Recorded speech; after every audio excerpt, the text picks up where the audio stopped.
नमस्कार, आप देख रहे हैं खबरदार। मैं हूं श्वेता सिंह। सबसे पहले खबरों को खबरदार के लेंस से देख लेते हैं। कोरोना की वैक्सीन दुनिया में कुछ ही महीनों में बना ली है, लेकिन मुंबई में बारिश से होने वाले जल भराव का इलाज कई दशक बीतने पर भी नहीं हुआ है। अगर एक वैक्सीन जिसे लोगों तक पहुंचाने में 8 से 10 साल लग जाते हैं वो कुछ महीनों में बन सकती है, तो फिर मुंबई के जल भराव की समस्या दशकों में भी ठीक क्यों नहीं होती?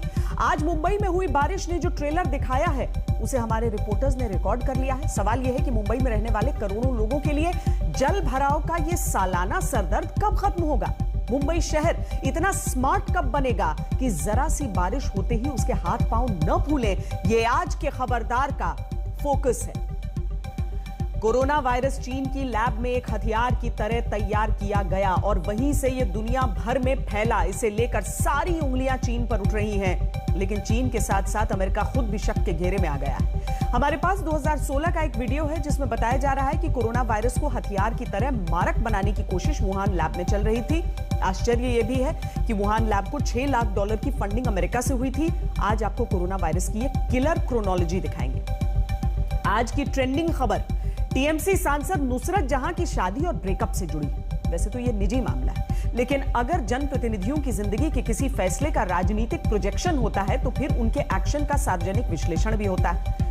नुसरत जहां का तर्क है कि उनकी शादी तुर्की में हुई, जिसके बाद भारत आकर इसे रजिस्टर करना था, जो नहीं किया गया, इसलिए उनकी शादी मान्य नहीं है। ये लिव इन रिलेशनशिप थी। तुर्की में हुई शादी भारत आकर लिव इन में क्यों और कैसे बदल गई, ये आपको बताएंगे। और शुरू में ही आपको एक्स्ट्रा खबरदार भी कर देते हैं। रिसर्च के प्रभाव की कसौटी पर बेंगलुरु के इंडियन इंस्टीट्यूट ऑफ साइंस को दुनिया की टॉप रिसर्च यूनिवर्सिटी माना गया है। इस इंस्टीट्यूट का साइटेशन स्कोर 100 में से 100 रहा। ये प्रिंसटन और हार्वर्ड जैसी यूनिवर्सिटी से ज्यादा है। ये नतीजे क्यूएस वर्ल्ड यूनिवर्सिटी रैंकिंग्स में आए हैं। ओवरऑल स्कोर में दुनिया की टॉप 200 यूनिवर्सिटीज में 3 ही भारत की हैं। पहली आईआईटी बॉम्बे, दूसरी आईआईटी दिल्ली, तीसरी इंडियन इंस्टीट्यूट ऑफ साइंस। हम स्मार्ट सिटी की बड़ी बड़ी बातें करते हैं, ईज ऑफ लिविंग की बड़ी बड़ी बातें करते हैं, लेकिन हम अब भी अपने शहरों को मॉनसून से लड़ने के लायक तक नहीं बना पाए। एक दिन बारिश होती है तो शहरों की चीखें निकल जाती।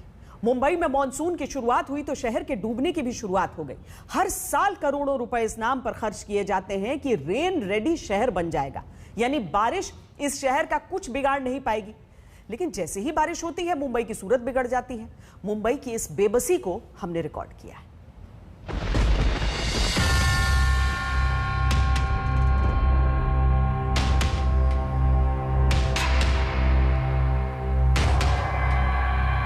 साल कितने भी बदल जाएं, कुछ तस्वीरें कभी नहीं बदलती। और ये तस्वीरें तो बिल्कुल नहीं। वही मुंबई, वही मानसून, वही पहली बारिश और वही हाल। इस वक्त हम मुंबई के अंधेरी सबवे के इलाके में हैं। सवेरे 7 बजे से जो लगातार बरसात शुरू हुई है उसकी वजह से मुंबई के जो लो लाइंग इलाके हैं, जैसे कि अंधेरी सबवे का ये इलाका आप देख लीजिए, यहाँ पर बारिश का पानी जो जल जमाव है वो इस तरह से हुआ है कि सबवे सारे बंद हो गए हैं।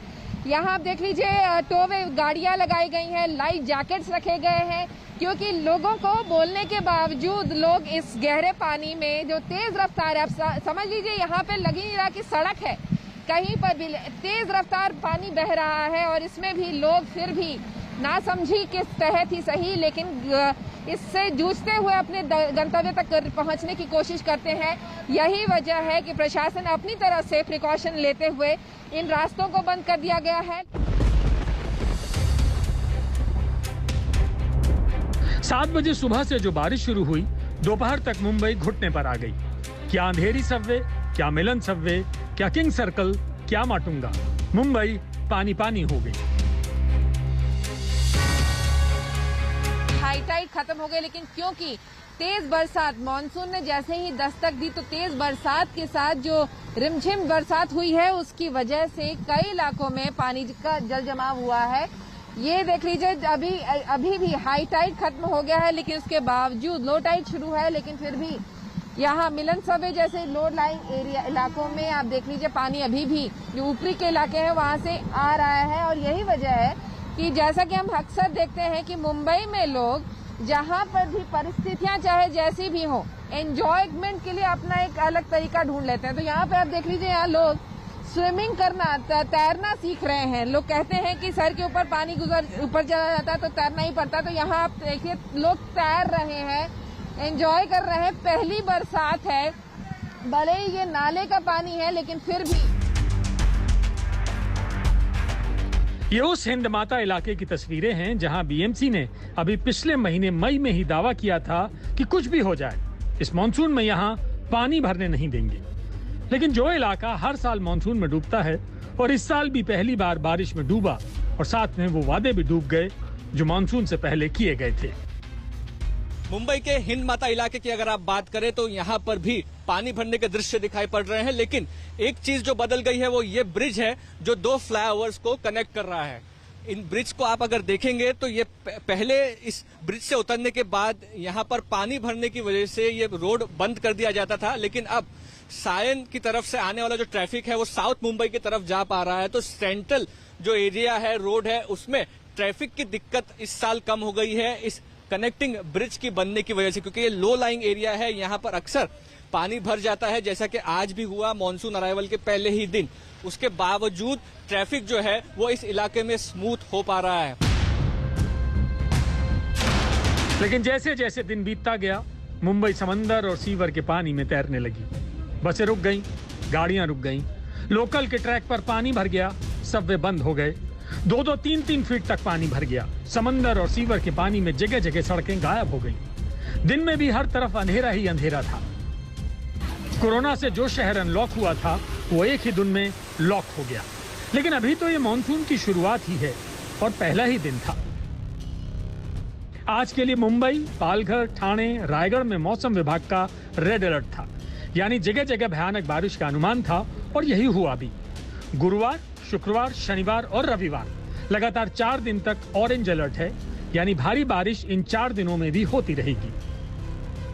मानसून का आगमन हो चुका है और अगले कुछ दिनों में कोंकण किनार पट्टी में काफ़ी जगह पे मूसलाधार बारिश होने की संभावना है। आज कोंकण किनार पट्टी के कुछ जिलों में रेड अलर्ट और कुछ जिलों में ऑरेंज अलर्ट भी जारी कर दिया गया है। मुंबई में आज रेड अलर्ट जारी कर दिया है और कल से लेकर अगले 4 दिनों तक ऑरेंज अलर्ट जारी कर दिया गया है। अगले 4 से 5 दिनों तक पूरे कोंकण किनार पट्टी इंक्लूडिंग मुंबई में भी heavy to very heavy rainfall होने की संभावना है। साथ में कुछ जगह पे एक्सेप्शनली हेवी रेनफॉल होने की भी संभावना है। अगर ऐसी भारी बारिश होती रही तो आगे 4 दिन मुंबई का क्या होगा, ये भगवान ही जाने। पहली बारिश में ही हर तैयारी की पोल खुल गई। सायन और चुना भट्टी वहां पर आज सुबह, कल रात से 150 मिलीमीटर बारिश हो चुका है और सुबह 10 से 11 बजे तक 60 मिलीमीटर बारिश हुआ। जो हमारी स्टॉर्म वाटर ड्रेन्स हैं उनको हम कितना भी साफ करेंगे, परंतु अगर 30 मिलीमीटर ज्यादा पानी पड़ेगा, मोर देन 30 मिलीमीटर, तो वहां वाटर लॉगिंग अटल है। बीएमसी का दावा है कि उसने बहुत कुछ किया है, लेकिन मानसून से पहले कितना काम किया गया और कितना काम नहीं किया गया, ये पहली बारिश ने ही बता दिया। विद्या के साथ मुस्तफा शेख, मुंबई, आज तक।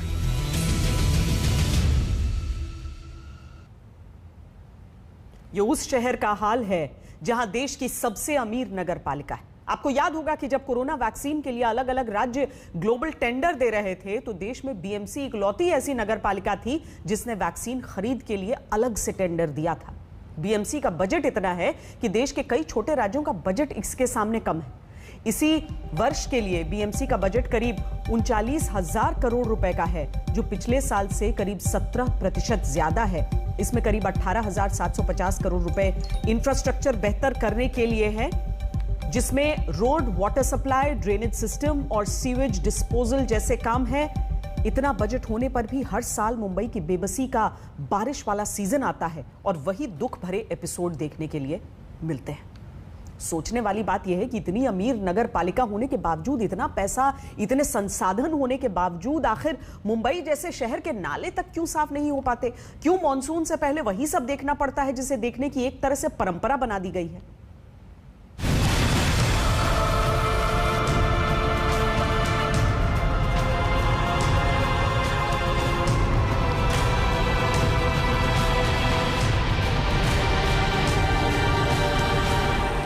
ऐसा क्यों है कि हर मॉनसून में मुंबई पर ऐसी मुसीबत आती है कि कुछ ही घंटे में चमक दमक वाला शहर अस्त व्यस्त हो जाता है।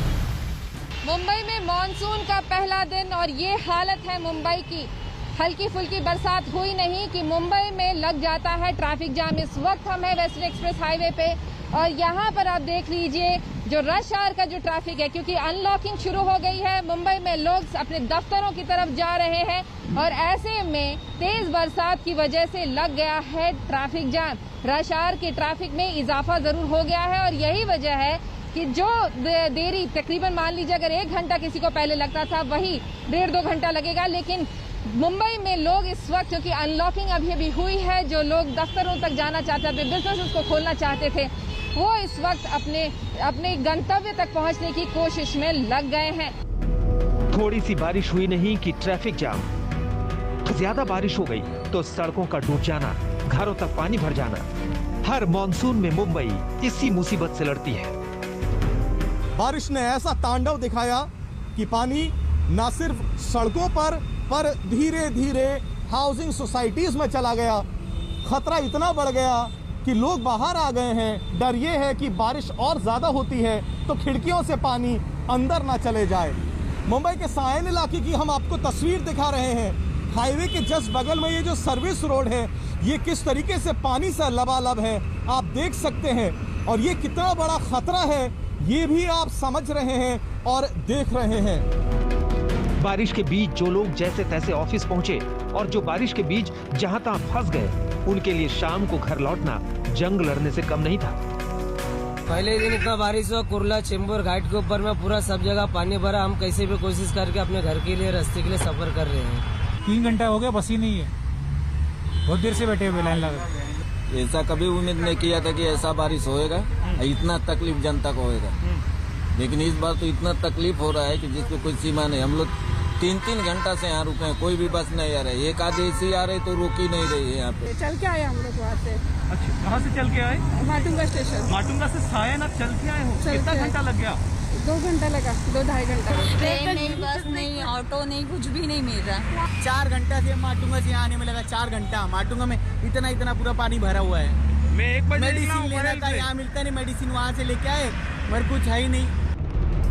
मॉनसून में इस बड़ी मुसीबत से मुंबई को बचाने के दावे हर बार किए जाते हैं। इस बार भी ऐसा ही हुआ था। बीएमसी ने फ्लड फ्री मुंबई का सपना दिखाया था। मुंबई में 386 ऐसी जगहों की पहचान की गई थी जहां पर मॉनसून में बाढ़ के हालात बन जाते हैं। इनमें 58 ऐसी जगह हैं जहां पर सुधार के लिए 150 करोड़ रुपए का अलग से बजट रखा गया था। बाढ़ वाली 386 जगहों में बीएमसी का दावा था कि इनमें 171 जगहों को फिक्स कर दिया गया, यानी यहाँ काम पूरा हो गया। 118 जगहों को 2022 के मॉनसून से पहले ठीक करने की बात कही गई। कहा गया था कि नाले चौड़े किए जाएंगे, ड्रेनेज सिस्टम के अंदर रुकावटें दूर होंगी, अतिरिक्त नाले बनाए जाएं, बड़े बड़े अंडरग्राउंड वाटर टैंक बनाए जाएंगे। हमने पिछले अक्टूबर से एक बड़ा प्रोजेक्ट बनाया है हिंद माता के लिए जो 140 करोड़ रुपए का है। उसके अंतर्गत हमने वहाँ पे स्वर्गीय जो प्रमोद महाजन गार्डन है या सेंट रिवर गार्डन है, वहाँ हमने बड़े अंडरग्राउंड टैंक्स बनाए हैं 140 करोड़ का प्रोजेक्ट में, जो 1.5 किलोमीटर दूर है हिंद माता से। जहाँ हमारा प्लान है कि हम प्रेशराइज पंपों से हम सारा पानी वहाँ डाइवर्ट किया करेंगे और वहाँ पे बिल्कुल भी हम वाटर लॉगिंग उन्होंने देंगे।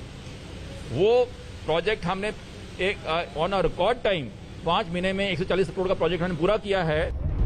बीएमसी दावे कितने भी करे, कितने भी काम गिनाए, लेकिन एक बारिश में ही क्या हुआ ये पूरी मुंबई ने देख लिया और इसीलिए राजनीतिक विरोधी हमला कर रहे हैं। जो प्रकल्प इन टाइम होने चाहिए वो प्रकल्प के ऊपर ध्यान नहीं हुआ, उसकी वजह से आज बड़े पैमाने पे मुंबई में पानी भरा हुआ है। मुंबई का पूरा जनजीवन आज खराब हो गया है। लोग आज घर पे नहीं जा पा रहे और सभी को जिम्मेदार यह मुंबई महानगर पालिका की शिवसेना है। गए वक्त अनिल परब शिवसेना के नेता इन्होंने ट्वीट किया था कि यह मुंबई महानगर पालिका नहीं तो मुख्यमंत्री जिम्मेदार, अगर बारिश में पानी भरा तो रहेंगे। अभी मैं उनको पूछना चाहता हूँ, अभी जिम्मेदार कौन? अब मुंबई मेयर और बीएमसी कमिश्नर सड़कों पर दिखे, उन इलाकों में गए जहां पानी भरा, वहां जाकर खुद देखा। खुद मुख्यमंत्री बीएमसी की डिजास्टर मैनेजमेंट सेल में गए, तैयारियों को देखा। लेकिन सवाल ये जरूर है कि मॉनसून से पहले जो बड़ी बड़ी बातें की गई थी उसमें बीएमसी फेल क्यों हो गई? और क्या सैकड़ों करोड़ रुपए सतही कामों में ही फूंक दिए गए? क्योंकि मुंबई इस मॉनसून में भी चस की तस है। विद्या के साथ पंकज उपाध्याय, मुंबई आज तक।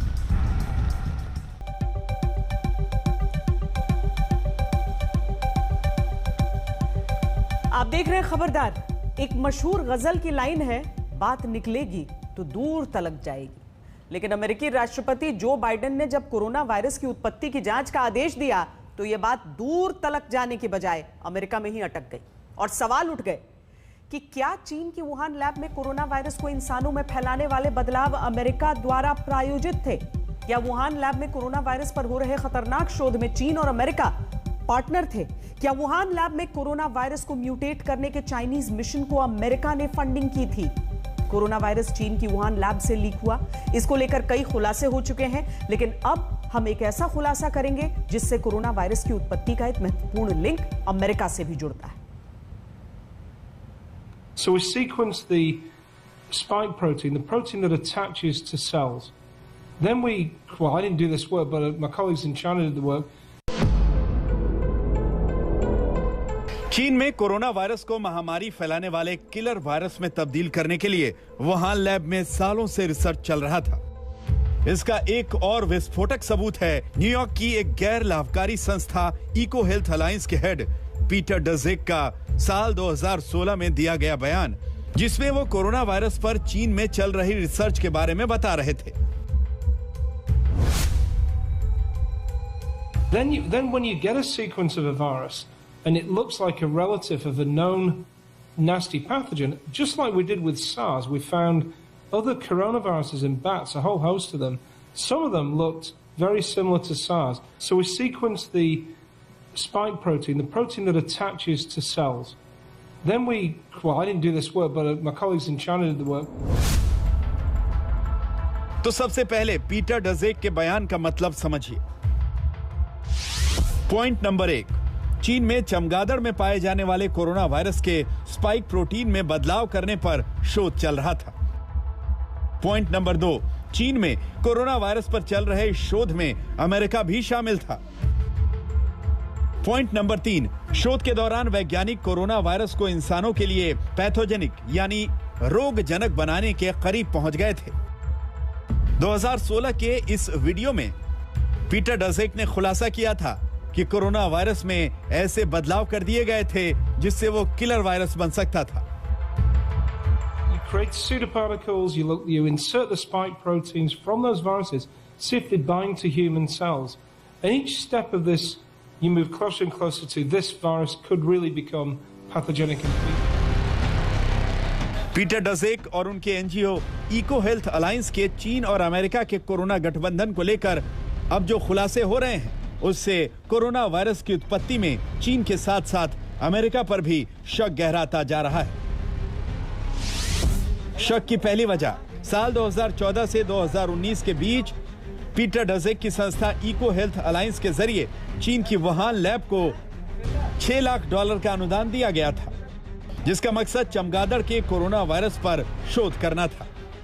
शक की दूसरी वजह, वुहान लैब को यह अनुदान अमेरिका के national institute of allergy and infections disease ने दिया था, जिसके हेड अमेरिकी राष्ट्रपति के मुख्य स्वास्थ्य सलाहकार डॉक्टर एंथनी फाउची हैं। शक की तीसरी वजह, डॉक्टर फाउची ने अप्रैल 2020 में कोरोना वायरस की लैब लीक थ्योरी को सिरे से खारिज कर दिया था। तब डॉक्टर पीटर डजेक ने इसके लिए डॉक्टर फाउची को ईमेल के जरिए थैंक्स बोला था। और शक की चौथी वजह यह है कि डॉक्टर पीटर डजेक ने फरवरी 2020 में मशहूर जर्नल द लैंसेट को 12 से ज्यादा वैज्ञानिकों के हस्ताक्षर वाला लेटर सौंपा था, जिसमें उन्होंने कोरोना वायरस की लैब लीक थ्योरी पर हो रही चर्चा को रोकने का दबाव बनाया था। यानी कोरोना वायरस की उत्पत्ति के तार वुहान लैब के साथ साथ अमेरिका से भी जुड़ते दिख रहे हैं, जिसमें डॉक्टर फाउची की भूमिका संदिग्ध हो चुकी है। वो अब अपने दावे से पलट गए हैं। I'm not convinced about that. I think that we should continue to investigate what went on in China until we find out, to the best of our ability, exactly what happened. अमेरिकी राष्ट्रपति Joe Biden ने खुफिया एजेंसियों को 90 दिन में lab leak theory से सबूत जुटाने का जो काम दिया था, उसके दिन तेजी से बीत रहे हैं और हर बीतते दिन के साथ जिस तरह नए खुलासे हो रहे हैं, उससे चीन की वुहान लैब तो संदेह के घेरे में है ही, अमेरिका की भूमिका भी संदिग्ध नजर आ रही है। आज तक ब्यूरो।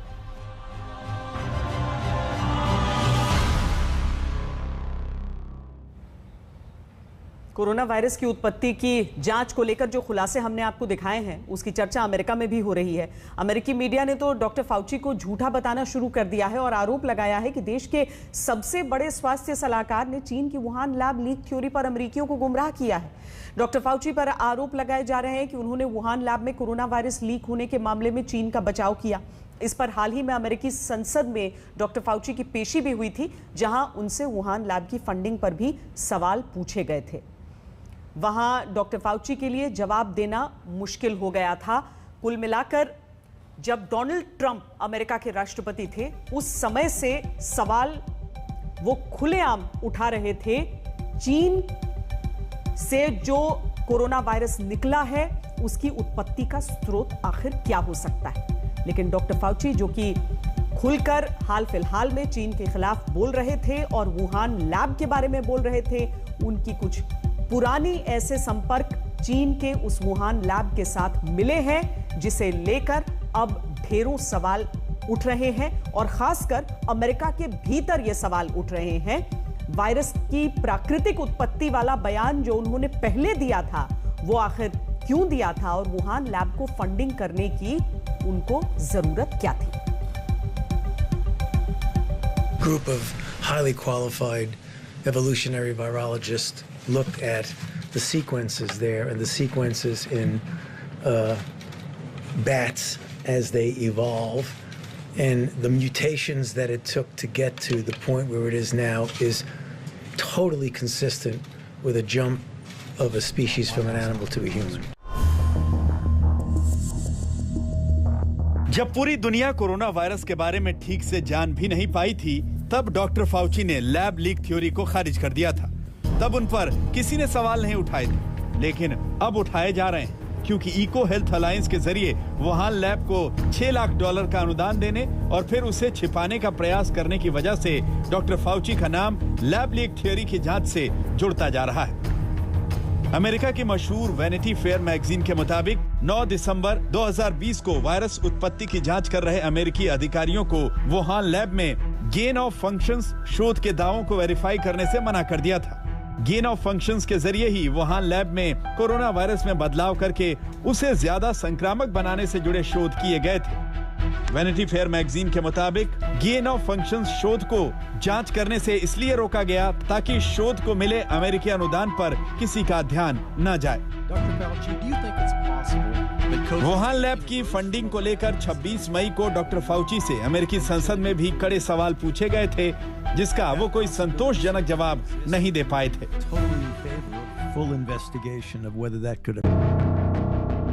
कोरोना वायरस की लैब लीक थियरी पर अब पूरी दुनिया यकीन करने लगी है। तमाम खुलासे और दावों से शक की सुई सीधे वुहान लैब पर जाकर टिकती है, लेकिन वुहान लैब के कई तार सीधे अमेरिका से जुड़ रहे हैं। जाहिर है अभी कई और सवाल हैं जिनका जवाब दुनिया को हैरान कर सकता है। आज तक ब्यूरो।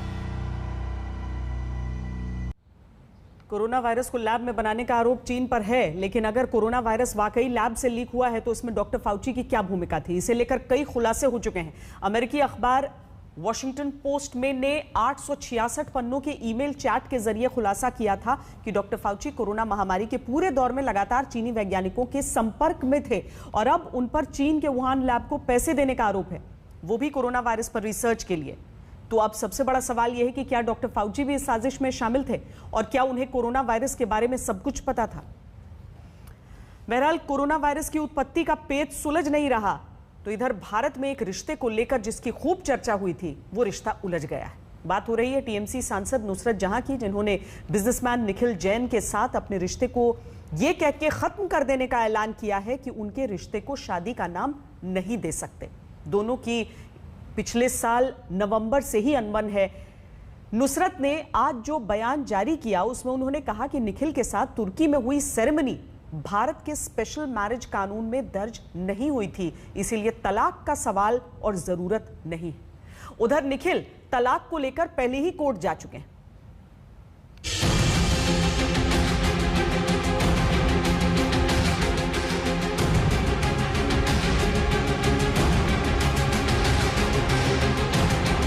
कभी दूर तलक चर्चा हुई थी कि टीएमसी सांसद नुसरत जहां ने बिजनेसमैन निखिल जैन से शादी की है।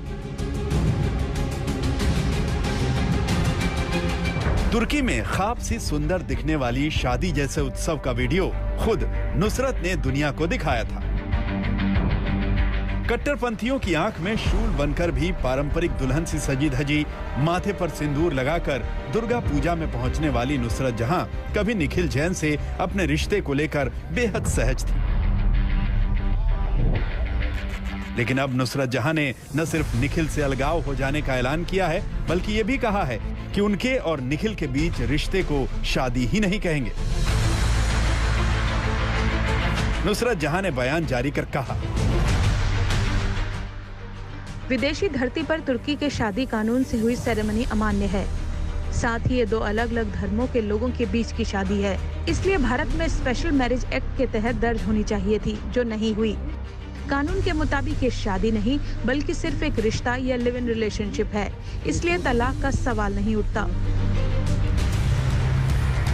नुसरत और निखिल नवंबर 2020 से ही अलग रह रहे हैं। उनके बीच ये दूरियां क्यों आई, ये वही दोनों बेहतर बता सकते हैं। दोनों के बीच की खटास कैसे पैसों के लेन देन के विवाद तक पहुंची, ये हम आपको आगे बताएंगे। लेकिन बशीरहाट लोकसभा के 2019 के चुनाव को जीतने के कुछ हफ्तों के भीतर निखिल से नुसरत ने अपनी शादी का जब ऐलान किया तो ये देश की हॉट खबर बनी थी। Okay. Hi. Hey, so hi, are we Nikhil. I'm going Rahul. somewhere? That's Rahul, that's Nikhil, and yes, we're getting married the next, what, like 7-8 days? 7 days, yeah. Wow, congratulations. Thank you. Big moment, very exciting time in anyone's life. Yeah. I don't know, I'm working and he's working. I don't know, where is the excitement? I want to feel like a bride. I was just complaining to him yesterday night only. I said, I don't feel like a bride right now. There's so much of work which is to be done. Yeah, because we're planning everything and then we want the best to happen. So we just don't want anything to go wrong. So how did you guys meet? Tell us about this love story. So we know each other for 3 years. I have a brand, Rangoli, and she was my brand ambassador for the brand. Ah, nice, well done there. That's how we met, and we got along as friends, and then we started dating. Nusrat जहां अब तुर्की में निखिल जैन के साथ हुई ceremony को शादी न मानने का दावा कर रही हैं, लेकिन निखिल जैन मामले को अदालत तक पहुंचा चुके हैं। अदालत की दुहाई देकर ही उन्होंने शादी में आई दरार पर ज्यादा बात नहीं की, लेकिन नुसरत ने निखिल से अलग होने पर जो बयान जारी किया उसमें खुलकर कुछ गंभीर आरोप लगाए हैं। नुसरत जहां ने अपने बयान में कहा, वो जो खुद को अमीर बताता है और कहता है कि मेरे द्वारा इस्तेमाल हुआ, वो मेरे बैंक अकाउंट से रात में अवैध तौर पर यहाँ तक कि अलग हो जाने के बाद भी पैसा निकालता रहा है। नुसरत का ये बयान उनके और निखिल के बीच खिंच गई तलवार की कहानी कहता है। जबकि 2019 में जब वो निखिल के साथ आई थी तो वो ये बताती थी कि कैसे उन्होंने नई जिंदगी में जीना सीखा है। नुसरत जहां ने भी अभी किसी नए रिश्ते की बात नहीं की है, लेकिन चर्चा इस बात पर गर्म है कि बंगाली अभिनेता यश दास गुप्ता, जिन्होंने अभी बीजेपी के टिकट पर बंगाल चुनाव लड़ा था, उनके साथ नुसरत की दोस्ती परवान चढ़ रही है। नुसरत के गर्भवती होने का दावा भी किया जा रहा है, जिससे निखिल जैन अनजान है।